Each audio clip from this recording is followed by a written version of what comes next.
Lotus Ayurveda India में आपका स्वागत है। मैं हूं उत्पल चौधरी।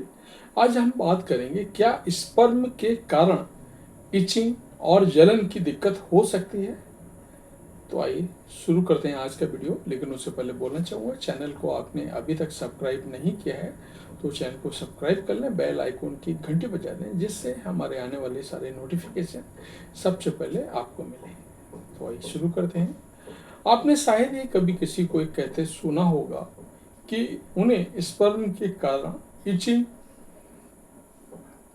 और जलन की एहसास हो रहा है, जबकि कई लोग को स्पर्म की वजह से इस तरह की समस्या होती है। हालांकि लोगों का मानना है कि ये रेयर कंडीशन है जब किसी को स्पर्म से परेशानी होती है।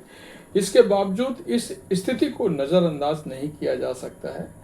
ऐसा इसलिए क्योंकि स्पर्म के कारण हो रही इचिंग और जलन का भविष्य में जाकर बड़ी परेशानियां खड़ी हो सकती हैं।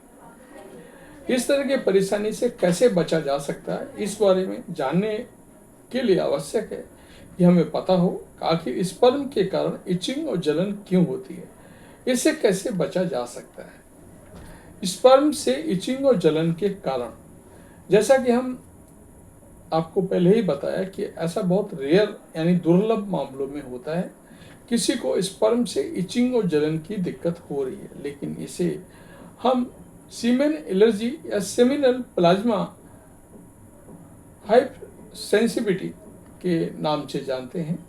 सवाल है ऐसा क्यों होता है। दरअसल वीर्य में प्रोटीन होता है। जब किसी को सीमेन में मौजूद प्रोटीन से एलर्जी होती है तो बॉडी सीमेन के संपर्क में आते ही रिएक्ट करने लगती है। नतीजन व्यक्ति को खुजली, जलन जैसी दिक्कत होती है। आपको बता दें कि सीमेन एलर्जी की दिक्कत पुरुष और महिला दोनों को हो सकती है। हालांकि पुरुषों की तुलना में महिलाओं में ये समस्या अधिक देखने को मिलती है। सीमेन एलर्जी के लक्षण। सीमेन एलर्जी पर इचिंग और जलन होना इसके सबसे सामान्य लक्षणों में से एक है। इसके अन्य लक्षणों की बात करें तो वे इस प्रकार हैं। त्वचा का लाल होना, सूजन आना, सीमेन के संपर्क में आते ही दर्द होना, कुछ गंभीर मामलों में पित्त की समस्या होना और सांसें उखड़ना। सीमेन एलर्जी का ट्रीटमेंट। महिलाओं को सीमेन एलर्जी को लेकर के अधिकांश कॉन्शियस रहना चाहिए। ऐसा इसलिए क्योंकि कई गंभीर मामलों में देखने में आता है कि अगर महिला को सीमेन एलर्जी है तो उन्हें कंसीव करने में दिक्कत आती है।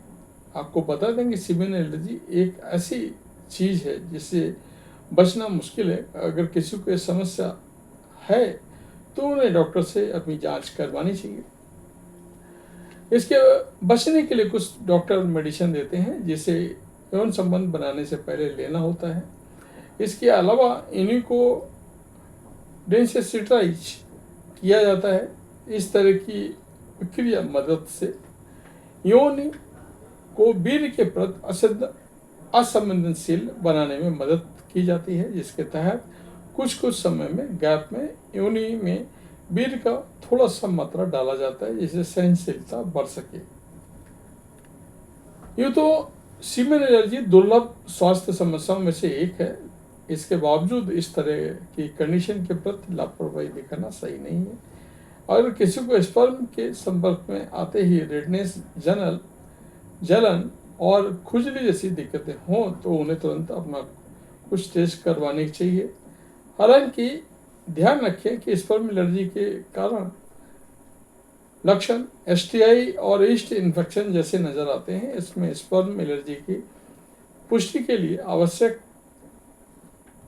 है कि वह जब भी यौन संबंध स्थापित करे तो कंडोम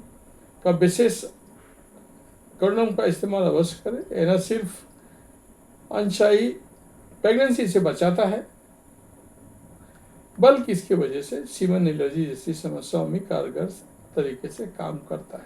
तो ये था हमारा आज का वीडियो। आपको कैसा लगा अवश्य बताएं। धन्यवाद।